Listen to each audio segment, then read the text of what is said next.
Hello everybody.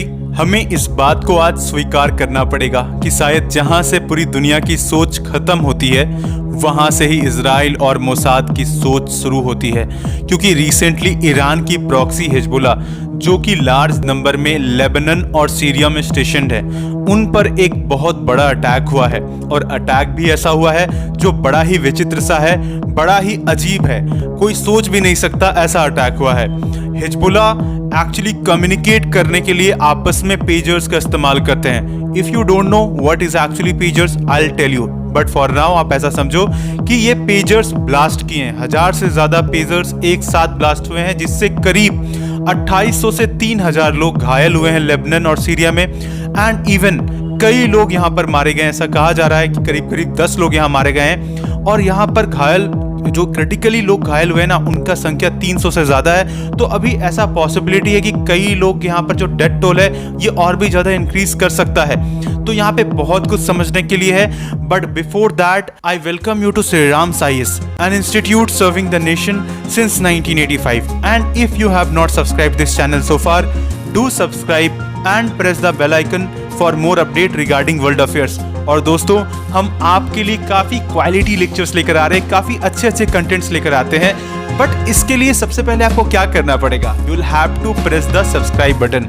आपको जुड़ना पड़ेगा हमारी फैमिली के साथ, इससे हमें भी मोटिवेशन मिलेगा और आप भी रेगुलरली इसी तरह के अच्छे अच्छे कंटेंट्स को एंजॉय कर पाओगे, बहुत कुछ सीख पाओगे यहाँ पे। सो देर किस बात की, प्रेस दी सब्सक्राइब बटन। दोस्तों, मुझे इस बात को एडमिट करना पड़ेगा, if you are enemy of Israel there is nothing safe for you. कुछ भी चीज आपके लिए सेफ नहीं है। मैं ऐसा इसलिए कह रहा हूं क्योंकि रिसेंटली हिजबुल्लाह जो कि ईरान की प्रॉक्सी है, ये कंटिन्यूसली पिछले कुछ महीनों से अटैक कर रही थी इजराइल के ऊपर, स्पेसिफिकली जो कुछ भी इजराइल और ईरान के बीच में हो रहा था कन्फ्लिक्ट। और इसका एक बहुत बड़ा रीजन है इजराइल हमास कन्फ्लिक्ट भी, इजराइल ने जो कुछ भी गाजा में किया।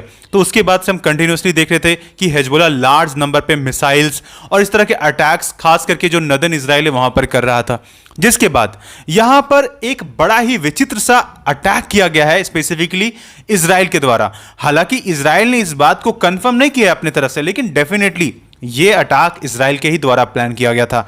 यहां पर जो पेजर्स होता है, पेजर्स क्या है एक्चुअली, ये एक डिवाइस है जिसे कम्युनिकेट करने के लिए इस्तेमाल किया जाता है।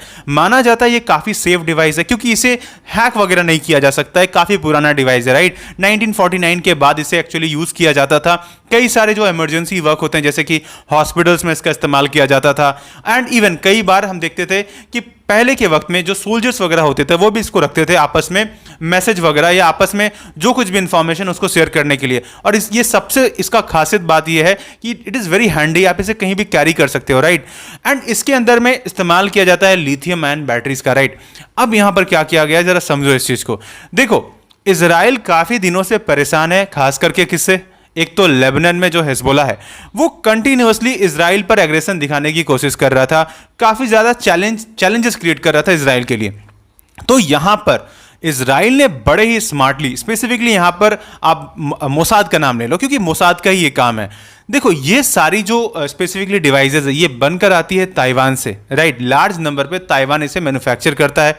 और ये बात तो तय है कि इतना आज के वक्त में इसका इस्तेमाल लोग नहीं करते हैं। और अगर इतना बड़ा कहीं शिपमेंट जा रहा है तो डेफिनेटली ये कहाँ जाएगा, जरूर से कोई ऑर्गेनाइजेशन ही यूज कर रही है, कोई ऐसा टेररिस्ट ऑर्गेनाइजेशन होता है जो इसका इस्तेमाल कर रही है। तो ये मोसाद ने यहाँ भाप लिया था और कैसे भी करके वहां पर क्या करते हैं ये लोग, जाते हैं मैन्युफैक्चरिंग जहां पर होता है एक्चुअली इन पेजर्स का, उस पर जरूर इन लोगों ने कुछ डिवाइसेस ऐड कर दिए, जिसके वजह से क्या हुआ कि बाद में एक्चुअली जब ये डिवाइसेस यहां पर हिजबुल्लाह के जो स्पेसिफिकली मिलिटेंट्स हैं इनके पास पहुंच जाता है, तो ये क्या होता है अचानक से कि अगर ये नहीं रुके तो हम बिल्कुल यहां पर क्या करेंगे कि अटैक करेंगे थ्रू दीज पेजर्स। अब यहां पर क्या है कि इन पेजर्स के अंदर जो डिवाइस इन लोगों ने अटैच कर रखा था स्पेसिफिकली लिथियम आयन बैटरीज की मदद से, तो ये धीरे धीरे करके बीप करना स्टार्ट करता है और अचानक से विद इन फ्यू सेकेंड्स ये ब्लास्ट करता है। और ब्लास्ट भी ऐसा है कि करीब करीब 1000 से ज्यादा पेजर्स यहां ब्लास्ट किए हैं, जिससे जो ओवरऑल ये सारी सिचुएशन है और जो मतलब आप ऐसे समझ लो कि बहुत ही वर्स कंडीशन है कि अबाउट 3000 लोग यहां पर घायल हुए हैं। और ऐसा वीडियो सामने आया है जो मैं यहां पे आपको क्लियरली दिखा भी नहीं सकता हूं, राइट। तो बहुत ही ज्यादा ब्रूटल था ये चीज। और जिन लोगों के जरा सोचो, इस तरह के डिवाइसेस को लोग पैंट के पॉकेट में रखते हैं, राइट। और जब ये फटा है ना, तो फिर कुछ लोग ऐसे हैं जिनके बहुत बड़ा होल हो गया है पेट में, इस तरह का ब्लास्ट हुआ है। तो बहुत ही दर्दनाक था ये जो कुछ भी हादसा हुआ है यहाँ पर। और दोस्तों यहाँ पर मानना पड़ेगा इजराइल की जो मोसाद है, उनकी इंटेलिजेंस एजेंसी, आई मीन किसी के साथ में कोई मुकाबला नहीं है इनका, क्योंकि जिस तरीके की सोच इन लोगों ने रखी थी, जिस तरह का प्लानिंग यहां पर दिखा है, no doubt they are best, right. अब यहां पर कुछ देर तक तो हिजबुल्लाह ये सोच ही नहीं पाया कि ये अटैक था या फिर क्या था। बाद में इनको ऐसा लगा कि ये एक्चुअली इजराइल की ही प्लानिंग, क्योंकि एक साथ इतने सारे पेजर्स का फटना इज नॉट नॉर्मल एक्चुअली, ठीक है। एक का दुक्का हादसा हो गया, that is a different thing, right. Electronic gadget है, डेफिनेटली हो सकता है, लेकिन यहां पर 1000 पेजर्स, वो भी लेबनान में भी हुआ, सीरिया में भी हुआ, all together this was all together a different thing, right.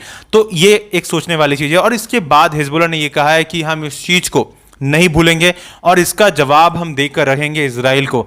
अब देखो दोबारा से यहाँ पर डेफिनेटली कुछ करने के, कुछ मिसाइल्स मारेगा, कुछ ऐसा ही करेगा डेफिनेटली यहाँ हिजबुल्लाह, और इससे ज्यादा वो कर भी क्या सकता है, राइट। लेकिन all together it was a different thing, right. हालांकि यहाँ पर एक और अपडेट सामने आई है दैट ईरान के एम्बेसडर जो कि लेबनान में थे, वो भी इन पेजर्स का इस्तेमाल करते थे to communicate with Hezbollah, basically Hezbollah commanders. अब वो इन्हीं पेजर्स का इस्तेमाल करके सारी इन्फॉर्मेशन शेयर करते थे। तो क्या यहाँ पर इन एम्बेसडर को बहुत ज्यादा चोट लगा है, क्या यहाँ पर वो भी घायल हुए हैं? तो ये सारी चीजें अभी देखने वाली बात है। और ईरान इसे किस तरीके से लेता है, क्या ईरान इसे एस्केलेशन समझेगा और एक बहुत बड़ा रिटेलिएशन हमें देखने को मिलेगा, जिसके बाद एक पॉसिबिलिटी बन जाएगी कि बहुत बड़े स्केल पे हमें इजराइल और हिजबुल्लाह के बीच में एक फुल फ्लेज वॉर देखने को मिले। और देखो ऐसा है ना कि यहाँ पे हर दिन एक नया डेवलपमेंट सामने आ रहा है। कभी हमें दिखता है कि आइदर इजराइल पर हमास के द्वारा अटैक किया जा रहा है, कभी हम देखते हैं हिजबुल्लाह अटैक कर रहा है, दूसरी तरफ से हमें ईरान की तरफ से हमें कंटिन्यूअसली कुछ ना कुछ ऐसा चीजें, ऐसे डेवलपमेंट दिख रही हैं। और फिर दूसरी तरफ हमें यह भी दिखता है कि इधर पे यमन हुती रेबल्स वो भी कंटिन्यूअसली चैलेंज प्रोवाइड कर रहे हैं इजराइल पर। तो ये सिचुएशन काफी ज्यादा हॉस्टाइल बन गया है और आने वाले वक्त में देखो बहुत सारे डेवलपमेंट्स आएंगे, यहां से बहुत सारे अपडेट्स आएंगे। बट इसके लिए आपको क्या करना है, श्री राम साइज के चैनल के साथ में जुड़ना है, आपको सब्सक्राइब करना है अगर अभी तक आप सब्सक्राइब नहीं किए हैं तो। Stay connected with us and may God bless you all.